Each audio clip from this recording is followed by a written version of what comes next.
Hello students, welcome to my VR Study Point YouTube channel. Today we are going to learn subject SST of class 8 and the topic is civics and the lesson name is the Indian Constitution and its legal framework. Okay, तो student आज हम civics का first lesson लेंगे जिसका नाम है the Indian constitution and it's legal framework. तो इसमें हम कुछ ऐसे 5 पॉइंट हम इसमें देखेंगे। First is meaning and features of the constitution, second is constitution of India, third is meaning of dissent, salt satyagraha and anti liquor campaign and last is importance of laws. ठीक है, मतलब इंडियन कॉन्स्टिट्यूशन मतलब भारत का जो संविधान है उसके बारे में हम इसमें इंफॉर्मेशन जानेंगे और कॉन्स्टिट्यूशन कैसा था, इंडिया का कॉन्स्टिट्यूशन कैसे बना है ना, उसके बारे में हम जानकारी लेंगे। उसके बाद जो महात्मा गांधी के कार्यकाल में जो उन्होंने सॉल्ट सत्याग्रह किया था है ना, उसके बारे में हम जानकारी इसमें देखेंगे। और इम्पोर्टेंस ऑफ लॉ के क्या इम्पोर्टेंस है, कानून के कायदों के क्या महत्व है, वो हम इस लेसन में जानेंगे। So let's begin.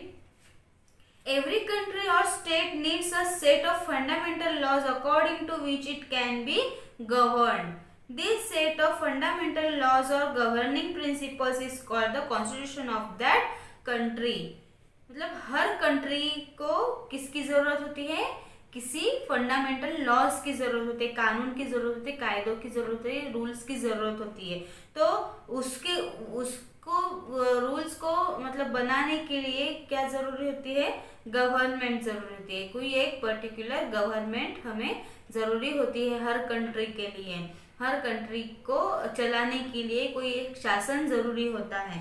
तो उस शासन के थ्रू जो फंडामेंटल लॉज बनाए जाते हैं या उसके कुछ जो गवर्निंग जो रूल्स प्रिंसिपल्स नियम कुछ ऐसे बनाए जाते हैं उसी को कॉन्स्टिट्यूशन कहते हैं, वो उस कंट्री का।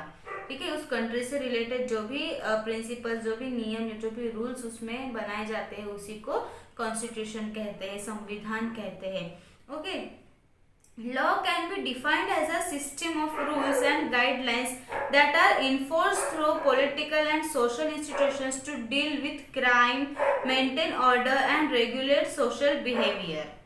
मतलब जो लॉ होता है, जो मतलब किसी भी पर्टिकुलर कंट्री के जो गाइडलाइंस होते हैं, जो दिशा निर्देश होते हैं या फिर उनके जो रूल्स होते हैं उनको एनफोर्सडली मतलब बलपूर्वक, मतलब ताकत से या शक्ति से उसको फॉलो करने का जो फॉलो करने की जो डील होती है।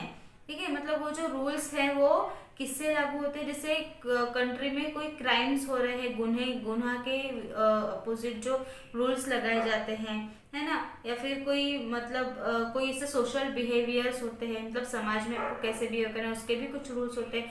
अगर किसी ह्यूमन बीइंग ने उस नियम का उल्लंघन किया या उसको मतलब माना नहीं तो उसके खिलाफ क्या होता है, केस होता है, या उसको मतलब कुछ भी मतलब उसके ऊपर कोई भी तो जैसे जेल वगैरह उसको हो सकती है ना। तो इस तरह से वो कॉन्स्टिट्यूशन में हर एक चीज़ों के लिए, सोशल के लिए, पॉलिटिकल्स के लिए, मतलब हर एक इसके क्राइम के लिए कुछ ऐसे रूल्स उसमें बनाए गए हैं।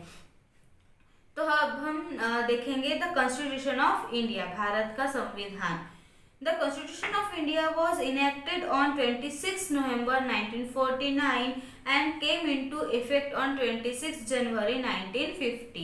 तो ये बात तो आप सभी को पता ही है कि अपना जो भारत का संविधान है वो कब बना, 26 नवंबर 1949 को, है ना। और उसको एग्री किसने, मतलब कब हुआ, वो कब अमल में आया, 26 जनवरी 1950 को।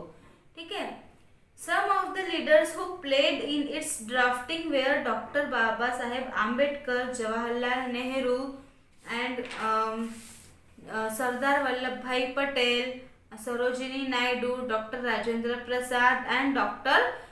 Sarvapalli Radhakrishnan। मतलब ये इतने लोग थे, मतलब ये इतने लोगों का उस संविधान बनाने के, कॉन्स्टिट्यूशन बनाने के पीछे इन सभी लोगों का बहुत ही बड़ा हाथ था।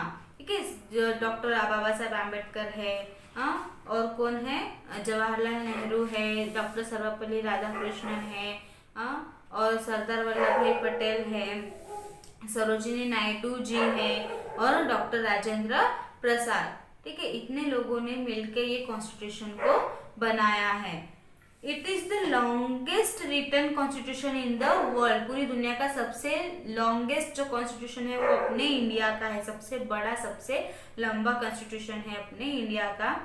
According to its preamble, the union of India is a sovereign socialist secular democratic republic, है ना। ये तो आपको पता ही है। जब आप कॉन्स्टिट्यूशन जो अपना है, जिसको हम प्रिम्बल कहते हैं, है ना, we the people of India, ये जो आप स्कूल मतलब बोलते ही हैं, तो उस प्रिम्बल के अकॉर्डिंग हमारा जो कंट्री है, हमारी जो कंट्री है इंडिया जो है, वो किस टाइप का देश है, वो एक सोवरेन है ना, सोवरेन देश है, सोशलिस्ट है, सामाजिक है, और सेक्युलर है, और डेमोक्रेटिक रिपब्लिक कंट्री है ना, लोकशाही की प्रजासत्ताक एक अपना इंडिया देश है, ऐसा उस प्रिम्बल के अकॉर्डिंग बताया गया है, उस कॉन्स्टिट्यूशन में ये लिखा गया है। The laws of governance that it entails are rooted in the basic principles of equality, liberty and justice। और ये भी इसमें बताया गया है कि गवर्नेंस के जो लॉ है वो उस कैसे हैं, उनके कुछ जो प्रिंसिपल्स है वो कैसे है, इक्वेलिटी है, मतलब उनके प्रिंसिपल्स में इक्वेलिटी है, समानता है सभी के लिए, और लिबर्टी है, और जस्टिस है ना, मतलब न्याय। उस कॉन्स्टिट्यूशन में ये भी बताया गया है कि ये जो अपना कॉन्स्टिट्यूशन है, या अपने इंडिया के जो भी रूल्स है, जो भी नियम है, वो सबके लिए कैसे है, समान है, इक्वल है, और सभी के लिए समान न्याय भी उसमें है। इस तरह से वो कॉन्स्टिट्यूशन में ये दर्ज किया गया है, उसको मेंशन किया गया है। Okay, next, through various measures and guidelines the constitution of India aims to promote the country unity and integrity amidst diversity. और अपने कंट्री में के उस कॉन्स्टिट्यूशन में ये भी प्रमोट किया गया है कि अपनी जो कंट्री है वो कैसी है, एक यूनिटी है, मतलब अपनी कंट्री में एक यूनिटी है, और इंटीग्रिटी है, और इसमें डाइवर्सिटी भी है, मतलब अपने कंट्री के जो भी समाज है, जो भी ह्यूमन बींग्स है, वो कैसे हैं, उनमें बहुत से ऐसी विविधताएं हैं, डाइवर्सिटीज है, लेकिन फिर भी उनमें क्या है, एक यूनिटी है। इस तरह से उस कॉन्स्टिट्यूशन में बताया गया है। Okay, next point is the constitution governance of law making. मतलब कॉन्स्टिट्यूशन के बारे में, अपने गवर्नेंस के बारे में, और लॉ मेकिंग के बारे में हम इसमें जानकारी लेंगे। The constitution of a country provides the fundamental legal framework for the functioning of a country's government. The following features reflect its significance as the supreme source of legislation.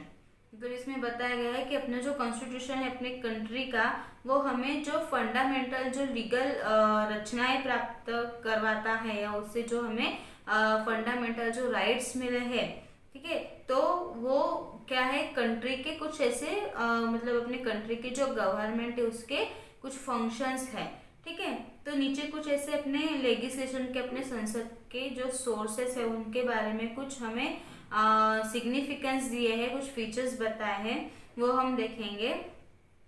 It provides the basic guidelines for governance based on the principles of popular democracy. मतलब जो हमारे जो democracy है उसके जो कुछ नियम है वो किसके ऊपर बेस्ड है, गवर्नेंस के कुछ ऐसे बेसिक जो गाइडलाइंस होते हैं, जो दिशा निर्देश है गवर्नमेंट के, उनके ऊपर बेस्ड होते हैं। Okay, the nature of a countries political system is defined by the constitution. अपने जो कंट्री के जो पॉलिटिकल सिस्टम है, जो राजनीतिक प्रथा है या राजनीतिक जो पद्धत है, उसको अपनी कंट्री की, उसका जो नेचर है वो किस तरह से डिफाइन किया गया है, कॉन्स्टिट्यूशन के थ्रू ही डिफाइन किया गया है। Okay, next point is It authorizes a country's government to exercise certain powers by checking their use in an arbitrary way. और जो अपनी गवर्नमेंट है अपने कंट्री की, उसकी जो मतलब पावर है वो उसकी जो ऑथराइजेस है वो किसके इसमें यूज होते हैं, आर्बिटरी वे में उसको यूज किया जाता है। इसके बाद it outlines the process of making new legislation और लॉज फॉर द कंट्री। और जो अपनी जो नई लेजिस्लेशन मतलब न्यू संसद वगैरह जो है या उसके लॉ है, नए नए नियम उस कंट्री के बनाने की जो प्रोसेस है वो भी किसके थ्रू होती है, अपने गवर्नमेंट के ही अंडर में या उसके थ्रू होती है।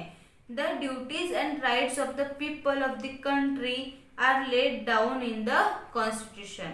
और जो अपने कंट्री के लोगों के जो राइट्स है या फिर उनके जो कर्तव्य है, उनकी जो ड्यूटीज है वो किसके थ्रू डिसाइड्स होते हैं, कॉन्स्टिट्यूशन के through. Okay, next point is the constitution and the legitimacy of law. A constitution is not only a set of laws but also enshrines the guiding principles for framing new laws। जो अपना constitution है वो सिर्फ कोई कायदों का, laws का कोई एक सेट ही नहीं, बल्कि वो कुछ ऐसे दिशा निर्देशक नियमों के भी नियम या फिर नए नए रूल्स के, नए नए कायदों के भी वो एक क्या है, सेट्स है। It determines the authority and legitimacy of the law। इसमें कुछ ऐसे कायदों के लिए कुछ ऐसे अथॉरिटी इसमें दिए गए हैं सामान्य लोगों के लिए। The supreme court of India has the right to evaluate a law with regard to its conformity with the constitution. जो अपने इंडिया का सर्वोच्च न्यायालय जिसको हम सुप्रीम कोर्ट कहते हैं, है ना, सुप्रीम कोर्ट ऑफ इंडिया, अपने भारत का सर्वोच्च न्यायालय जो है वो एक मतलब अपने कॉन्स्टिट्यूशन के थ्रू बनाया गया एक सबसे बड़ा कायदे का एक इवेल्युएट, मतलब जहाँ पे रूल्स के इवेल्युएशन किए जाते हैं, है ना। कोई भी अगर गुनाह होता है, कोई क्राइम होता है तो सुप्रीम कोर्ट में वो जो केस चल रहा है वहाँ पे अपने कॉन्स्टिट्यूशन के थ्रू जो भी रूल्स है, जो भी नियम बनाए जा गए हैं उसके ही थ्रू उसका इवेल्युएशन करके ही वो सुप्रीम कोर्ट में उसका रिजल्ट दिया जाता है। Okay, if the law is against the spirit of the constitution it is declared unconstitutional. मतलब अगर कॉन्स्टिट्यूशन के अपोजिट अगर कुछ होता है, कॉन्स्टिट्यूशन में जो दिया गया नहीं है और उसके रूल्स का, उसके प्रिंसिपल का अगर उल्लंघन किया जाता है, कुछ गलत किया जाता है तो उसको अनकॉन्स्टिट्यूशनल डिक्लेयर किया जाता है। Okay, this process is called judicial review. इसी प्रोसेस को क्या कहते हैं, जुडिशियल रिव्यू कहते हैं। The guard against the misuse of power by the state, the constitution makers decided to guarantee the people certain rights. मतलब अगर कोई उस अपने पावर का कोई अगर मिसयूज करता है तो अपने कॉन्स्टिट्यूशन के थ्रू हम अपने राष्ट्र के थ्रू ये डिसाइड हम करते हैं या इसकी मतलब जो गारंटी है वो पीपल्स के राइट्स के थ्रू होती है। मतलब लोगों को जो राइट्स है, जो भी हक दिए गए हैं उसके थ्रू हम उसका जो रिजल्ट है या उसका जो मतलब उसके बारे में जो डिसीजन है वो ले सकते हैं। These rights known as fundamental rights are included in Part 3 of Indian Constitution। तो इसी राइट्स को, इसी लोगों के राइट्स को क्या कहते हैं, फंडामेंटल राइट्स कहते हैं, जो कॉन्स्टिट्यूशन के पार्ट 3 में, पार्ट 3 में वो इंक्लूड किया गया है या मेंशन किया गया है। Okay, these rights are called fundamental because neither the legislature nor the executive can override them। मतलब ये जो राइट्स है इनको फंडामेंटल ही कहा गया है क्योंकि वो किसी मतलब सांसदिक के अनुसार वो किसी भी मतलब ओवरराइड नहीं हुआ है। Okay, the state can not take away this rights from a individual. अपना जो स्टेट है वो कभी मतलब अपने राइट्स को कोई भी इंडिविजुअल उसको यूज नहीं कर सकता है। Okay, fundamental rights are inviolable rights. A citizen can move the court of law if he or she is denied these rights। मतलब जब कोई नागरिक, कोई अपने कंट्री का कोई एक सिटीजन अगर कोर्ट के लॉ लॉ के तरफ मतलब वो मूव होता है या कुछ मतलब उसके खिलाफ समझो कोई केस वगैरह हो जाती है कोर्ट में, उसके खिलाफ अगर कोई केस चलता है तो वो पर्सन ही हो या शी हो, मतलब मैन हो या वीमेन हो, उनके लिए वो कोर्ट में मतलब उनको अपने केस को दर्ज करना और अपने केस को लड़ना वो उनका एक राइट है, उनको न्याय पाने का एक हक है। This rights protect citizens from the state. अपने राज्य के जो नागरिक है वो इन राइट मतलब ये जो राइट है वो अपने राज्य के नागरिकों को क्या करते हैं, प्रोटेक्ट करते हैं। This rights also contain provisions to protect the identity of the minority communities. और यही राइट्स जो है वो अपने कंट्री के कुछ जो ऐसे माइनॉरिटी कम्युनिटीज जो होते हैं, ऐसे माइनॉरिटी में जो लोग आते हैं उनको भी ये राइट्स बहुत ही प्रोटेक्ट करते हैं। The constitution also aims to safeguard the rights of the minority communities.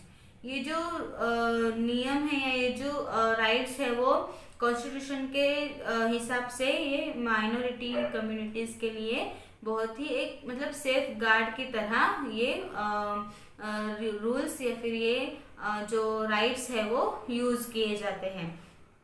However, fundamental rights are not absolute.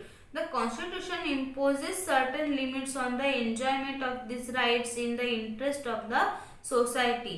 In the event of a national emergency, some fundamental rights can be suspended.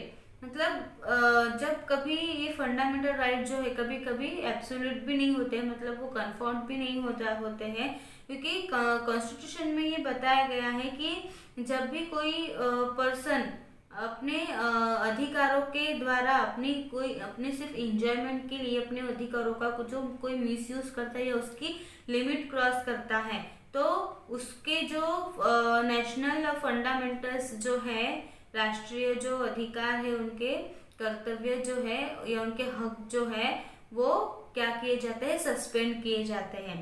Okay, next point is dissent. We often hear about people taking out possessions or rallies or sitting on fast against some laws which may be violating freedom। मतलब कभी कभी लोग कैसे जैसे कोई उनको कुछ अपनी मांगे मनवानी हो गवर्नमेंट से या अपने किसी पर्टिकुलर मतलब किसी मतलब जो ऐसे ऑफिसेस से वगैरह, मतलब कभी मतलब अगर राजनीतिक थ्रू कुछ अगर किसी लोगों के कोई प्रॉब्लम्स हो तो उसके खिलाफ कोई लोग क्या करते हैं, मोर्चा उठाते हैं, अनशन पे बैठते हैं, है ना, रैलीज निकालते हैं।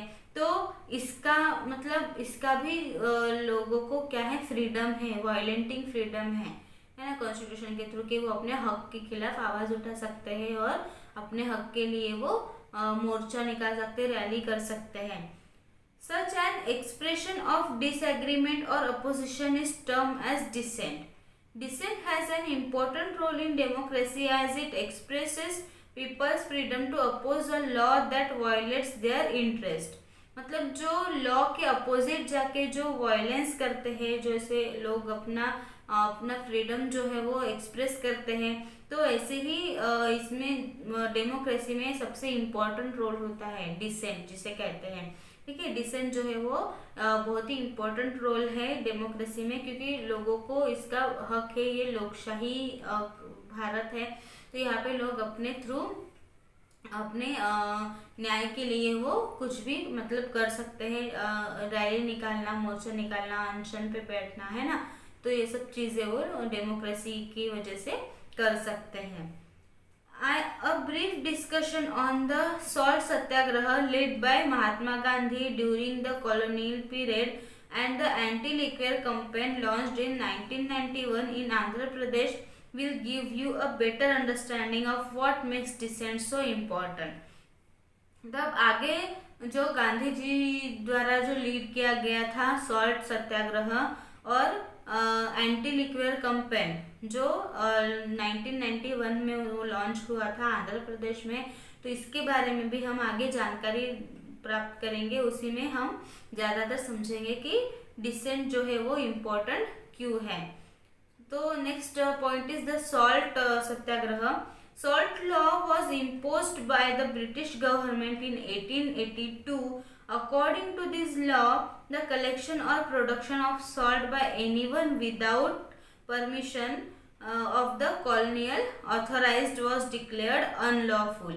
मतलब ये जो सॉल्ट का जो कायदा है, जो लॉ है, वो ब्रिटिश गवर्नमेंट ने इम्पोज किया था 1982 में, क्योंकि अकॉर्डिंग टू द लॉ जो कलेक्शन प्रोडक्शन है जो सॉल्ट का, मतलब सॉल्ट को जमा करने का जो गांधी जी का जो नेतृत्व था या उनका जो कार्य था, वो बिना गवर्नमेंट के परमिशन के थ्रू उन्होंने कॉलोनियल पीरियड्स में वो उसकी अथॉरिटी ली थी, जो अनलॉफुल था, है ना, मतलब कायदेपूर्ण नहीं था.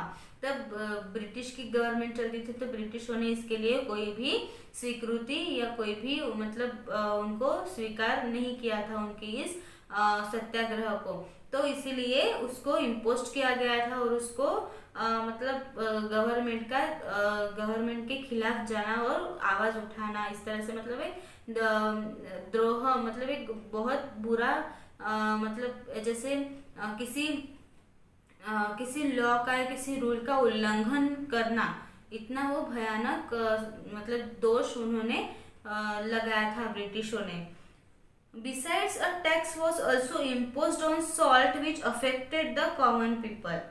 तो उस टाइम महात्मा गांधी जी ने ये क्यों किया था? क्योंकि उस वक्त ब्रिटिशों ने लोगों को क्या किया था, मतलब सॉल्ट पर क्या किया था, कॉमन लोगों को टैक्स लगाया जाता था सॉल्ट के लिए, मतलब सॉल्ट के ऊपर भी वो लोगों से टैक्स वसूली करते थे. तो इस रूल्स को तोड़ने के लिए महात्मा गांधी ने ये बहुत बड़ा कदम उठाया था. तो इसके वजह से ब्रिटिशों को इसका बहुत मतलब बहुत उनको गुस्सा आया था इस चीज़ का. इसीलिए उन्होंने महात्मा गांधी के विरुद्ध उन्होंने मतलब उनको देशद्रोही करके उनको जेल में भी डाला था. Mahatma Gandhi started the civil disobedience movement in 1929 to 30 by launching a symbolic campaign against the salt law on 12 March 1930. तो महात्मा गांधी जी ने जब ये सिविल डिसोबिलियंट मूवमेंट स्टार्ट की थी 1929 से 1930 तक, इसका जो लॉन्च हुआ था वो सिंबॉलिक कैंपेन के विरुद्ध हुआ था, मतलब सॉल्ट लॉ के थ्रू. और वो कब हुआ था? 12 मार्च 1930 को. He marched with his 78 followers from Sabarmati आश्रम to the coastal village of Dandi in Gujarat, है ना. मतलब ये जो 12 मार्च को हुआ था वो मार्च मतलब उस रैली को भी मार्च रैली ही नाम दिया था. तो उसमें टोटल 78 फॉलोअर्स थे महात्मा गांधी के, मतलब जो उस रैली में शामिल हुए थे. और महात्मा गांधी के पीछे पीछे वो साबरमती से लेके साबरमती आश्रम जो महात्मा गांधी जी का आश्रम था वहां से तो कोस्टल विलेज दांडी तक, मतलब गुजरात तक वो पैदल उन्होंने रैली निकाली थी. उसमें टोटल 78 लोग उस रैली में शामिल हुए थे महात्मा गांधी जी के साथ. After reaching Dandi on 6 April 1930, he picked up a handful of salt and thus broke the salt law. तो तब वो उनकी जो यात्रा थी वो कब खत्म हुई थी? दांडी यात्रा, जिसको दांडी मार्च भी कहते हैं, वो 6 अप्रैल 1930 को पूरी हुई थी. तब वो गुजरात पहुंचे थे दांडी में, और उन्होंने अपने हाथ में नमक को मतलब सॉल्ट को अपने हाथ में पकड़ के वो सॉल्ट का जो कायदा था जो टैक्स का, उसको तोड़ दिया था. After making salt at Dandi, Mahatma Gandhi went to the southern coast and produce salt there. और जब ये सॉल्ट का जो लॉ था वो जब टूटने के बाद, दांडी यात्रा खत्म होने के बाद, Mahatma Gandhi southern coast area में गए और वहां पे उन्होंने सॉल्ट को प्रोड्यूस किया.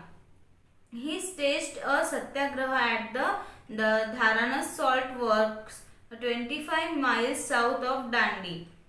फिर वो वहां से जब उनका सत्याग्रह हुआ तो फिर वहां से वो कहाँ गए? धारासना सॉल्ट वर्क्स के लिए, जो 25 माइल्स था साउथ में दांडी के.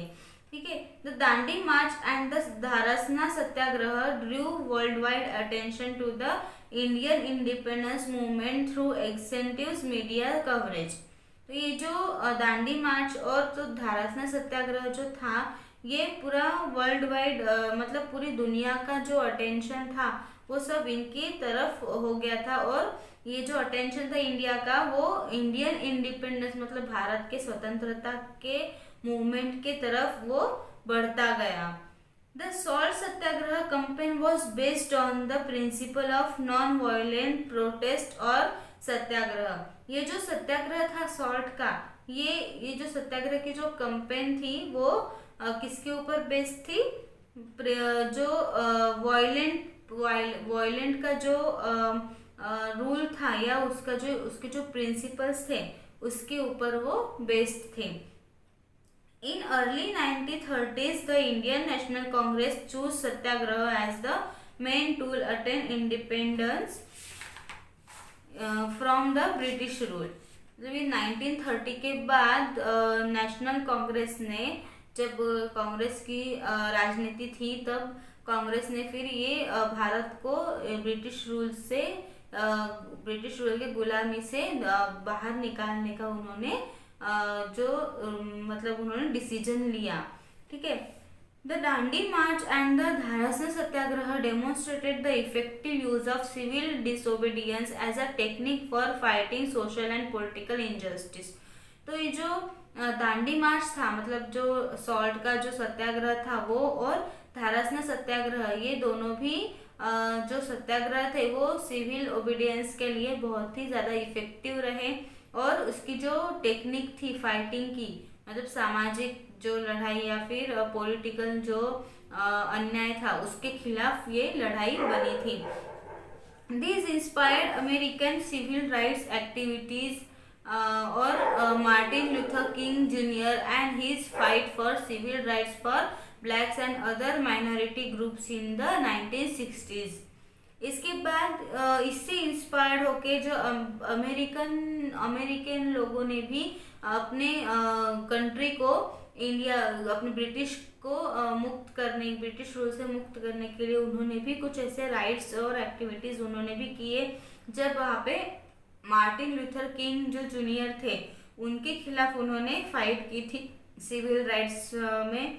और वो 1960 में वो माइनॉरिटी ग्रुप्स के जो लोग थे उन्होंने मिलके इसमें ब्रिटिशों के खिलाफ उन्होंने लड़ाई की थी। इसके बाद हम देखेंगे the anti liquor campaign in 1991।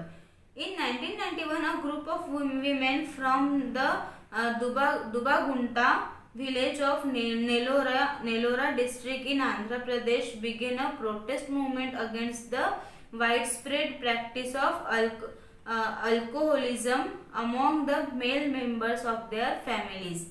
1991 में जब मतलब पूरे औरतों का जो एक ग्रुप था, उनसे जो दुबागुंटा नाम का एक विलेज था नेलोरा डिस्ट्रिक्ट में आंध्र प्रदेश में, तो वहाँ पे कुछ ऐसे उन औरतों ने अल्कोहलिज्म जो मेंबर्स थे, मतलब जो शराब की लत में जो आदमी जो होते थे, वो उनके फैमिली के जो मेल्स होते थे वो ज़्यादातर उस टाइम पे मतलब शराब के आदी हो जाते थे। तो उनको वो अल्कोहलिज्म के खिलाफ उन कुछ औरतों ने कुछ ऐसे मतलब कैंपेन बनाया था और उसके विरुद्ध उन्होंने आवाज़ उठाया था औरतों के ग्रुप ने।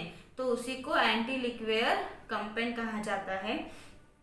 The problems arising from the consumption of arak by the male members of their families forced the women to start a struggle for banning the sale of cheap liquor produced by the government। मतलब उस वक्त 1991 में ये जो anti liquor campaign हुआ था उसमें औरतों ने अपने ग्रुप्स बना के अपने उनके घर के जो मेल मेंबर्स थे जो अल्कोहलिक हो गए थे, जो शराब की लत उन्हें लग गई थी, तो उसको दूर करने के लिए उन्होंने गवर्नमेंट के खिलाफ आवाज उठाई, क्योंकि गवर्नमेंट जो थे वो ऐसे अल्कोहलिक प्रोडक्ट्स बना के बेचते थे।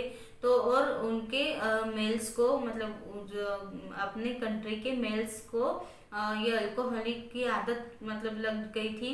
तो उसको छुड़ाने के लिए तो उन औरतों ने अपना ग्रुप बना के गवर्नमेंट के खिलाफ उन्होंने इस प्रोडक्ट को बंद करने के लिए उन्होंने आवाज उठाया था। The movement was led by an old woman named Vardhani Rosama.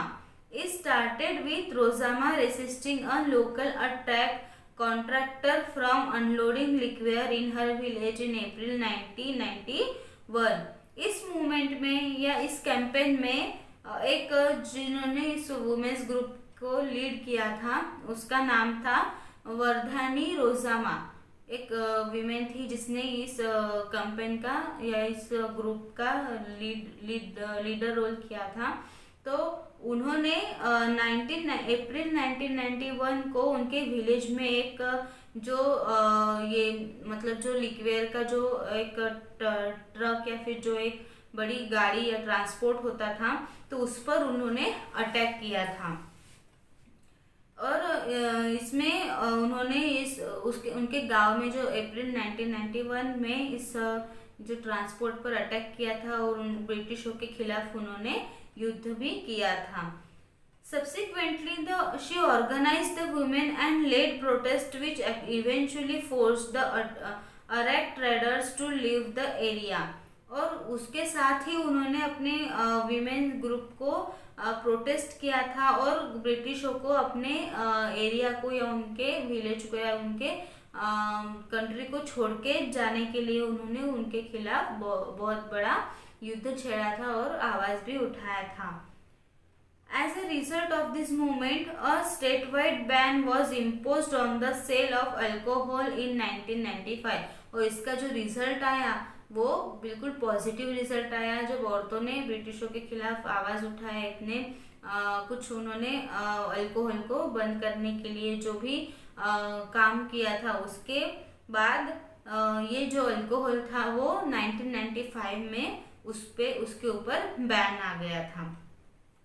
The movement was a strong expressions of the empowerment of women at local level.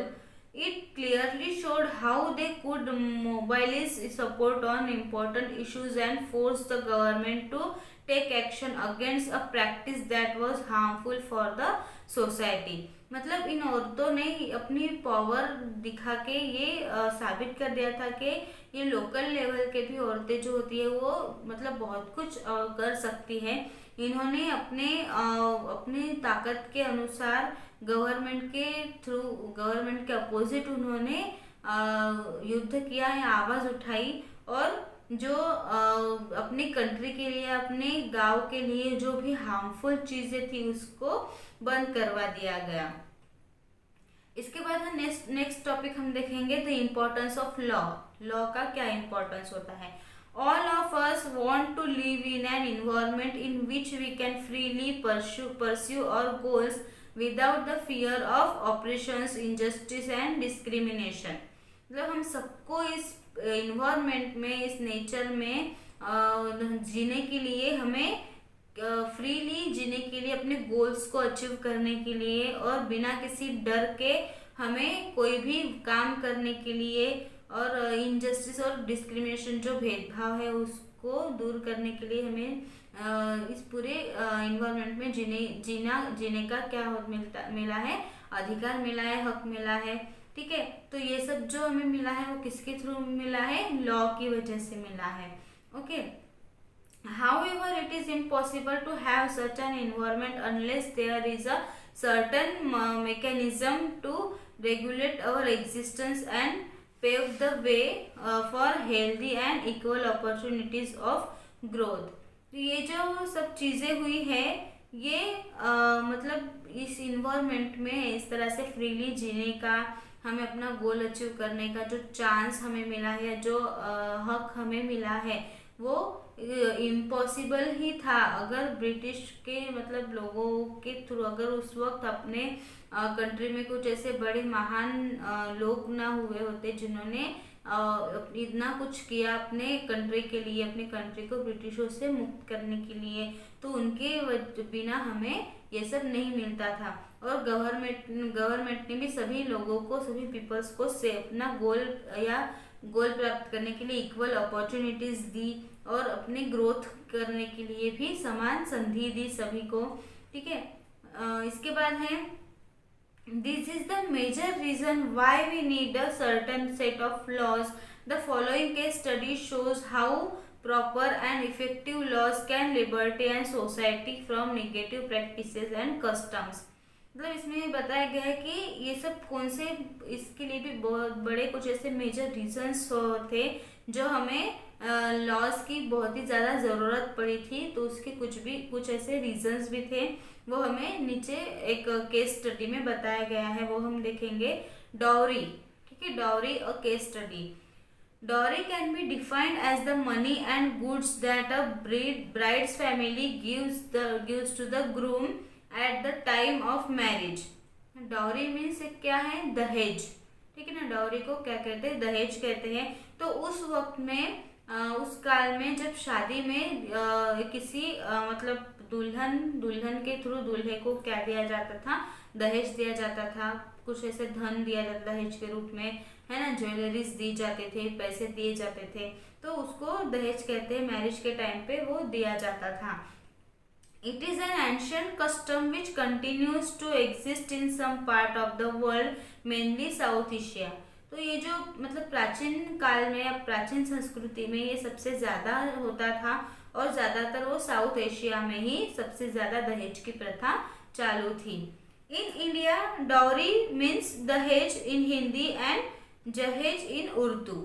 मतलब ये जो वर्ड है डाउरी, इसका मीनिंग दहेज होता है हिंदी में और उर्दू में उसको जहेज कहते हैं। ओके, तो ये जो डाउरी है वो बहुत ही ज़्यादा मतलब वो बहुत ही लॉन्ग टाइम से चलती आ रही थी। With the passage of time it became obligatory for the bride's family to give a payment of cash और gifts to the bridegroom's family upon marriage, है ना। मतलब ये जो दहेज है, ये जो डाउरी है, वो किस रूप में लिए जाते थे, दुल्हन के फैमिली से दूल्हे के फैमिली को दी जाते थे। वो कैश भी होता था या फिर कोई ज्वेलरी या फिर कोई गिफ्ट्स के माध्यम से वो दहेज दिया जाता था। Due to the dowry systems the bride's family often comes under a lot of financial strain. This has been cited as one of the reasons for families restoring to sex selection and favoring the birth of sons over daughters.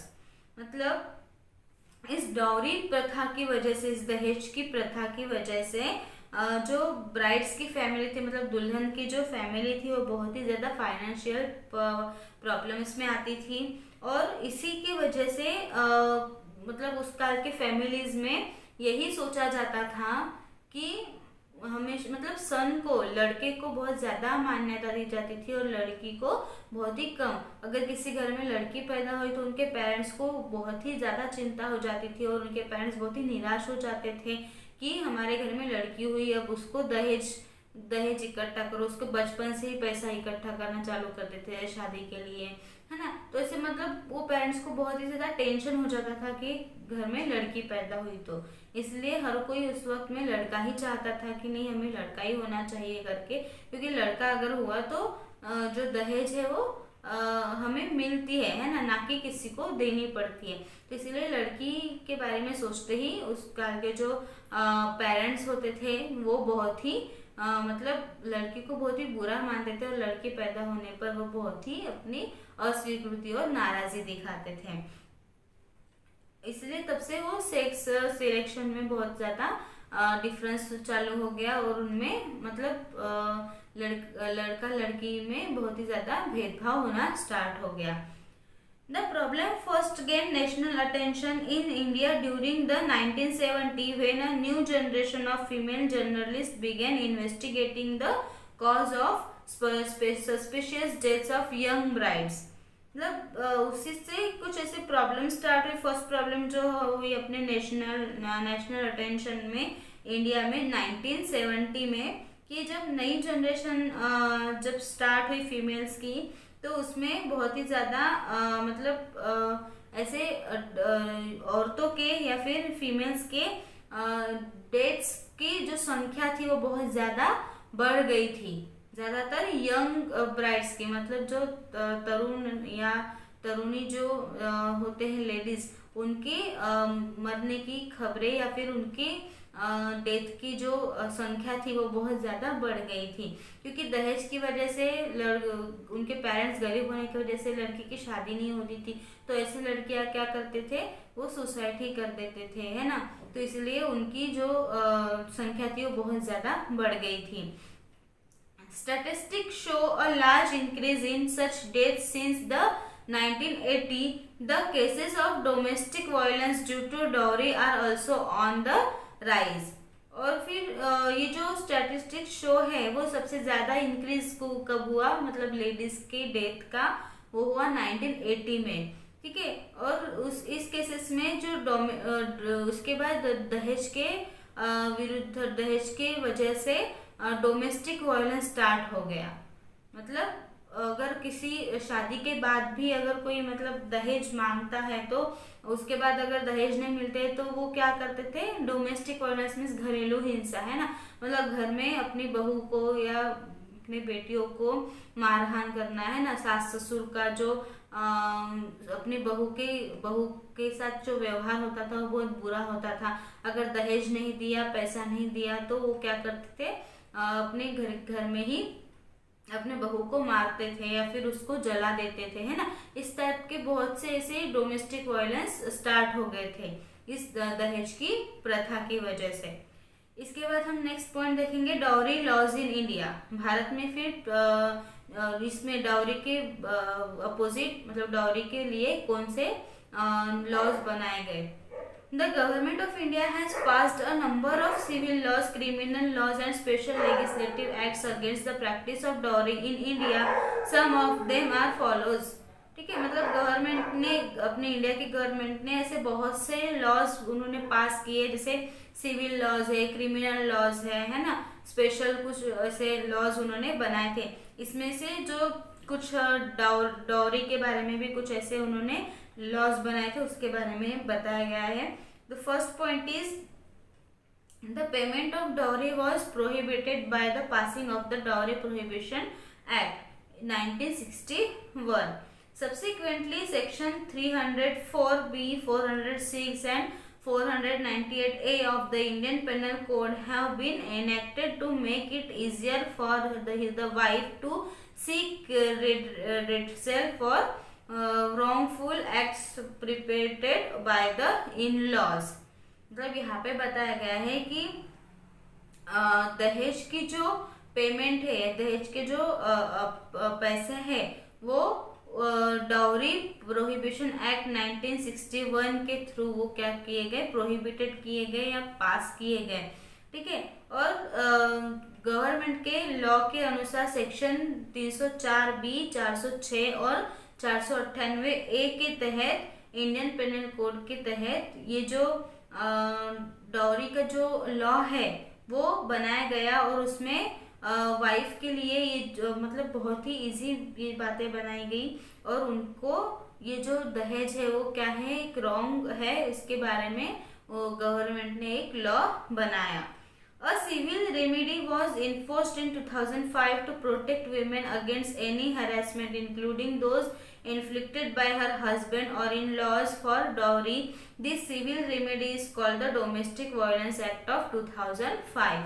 फिर 2005 में government ने women के लिए कुछ एक ऐसा law बनाया women's के प्रोटेक्शन के लिए, कि जो अगेंस्ट ऑफ हैरेसमेंट, मतलब औरतों का जो छळ होता था, उनके घर में जो घरेलू हिंसा होती थी, डोमेस्टिक वायलेंस होता था, उनको मारना उनके हस्बैंड के थ्रू या फिर उनके इन-लॉज के थ्रू, मतलब सास ससुर के थ्रू उन पे अत्याचार होता था, उनको मारहान होती थी, जो अपने बहू को जला के मार देते थे। तो इनके अपोजिट मतलब दहेज के लिए ये सब लोग ये सब चीजें करते थे। तो इसके खिलाफ गवर्नमेंट ने एक रूल बनाया और तब से ये जो डॉरी के लिए या जो दहेज के लिए जो औरतों का जो छळ होता था, जो हरेसमेंट होती थी, उसके वो जो चीजें हैं वो कहीं ना कहीं कम हो गई। तो वो जो एक्ट बनाया गया था गवर्नमेंट ने, उसका नाम था domestic violence act of 2005। Okay, next point is other laws attempting to address the problem include the dowry and bridal gifts rules 1976 and the dowry prohibition, maintenance of list of presents to the bride and bridegroom rules 1985. These are intended to document, assist and provide complaints with stronger evidence. फिर other law में मतलब कुछ और दूसरे law बनाए गए dowry के opposite, dowry के खिलाफ। वो थे इसमें कुछ ऐसे जो प्रॉब्लम्स थे वो इसमें इंक्लूड किए गए, जैसे dowry and bridal gifts rules 1976, मतलब दहेज या फिर जो दुल्हन होती है उसके थ्रू कुछ ऐसे दहेज के नाम पर कुछ ऐसे गिफ्ट्स वगैरह लेते थे, उनके रूल्स के ऊपर एक एक्ट बनाया गया था जिसका नाम था dowry and bridal gifts rule 1976। ये 1976 में बनाया गया था ये रूल। और दूसरा जो था वो था डॉरी प्रोहिबिशन रूल्स 1985। ये एक दूसरा दहेज के खिलाफ एक दूसरा लॉ बनाया गया था।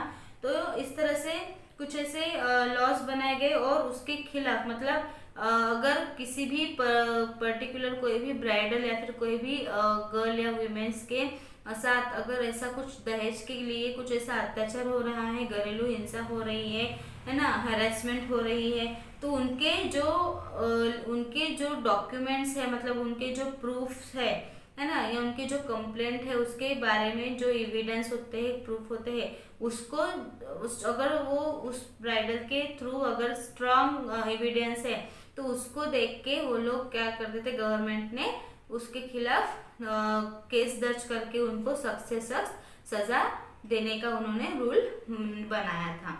तो स्टूडेंट्स ये लेसन था हमारा जो यहीं पे खत्म होता है।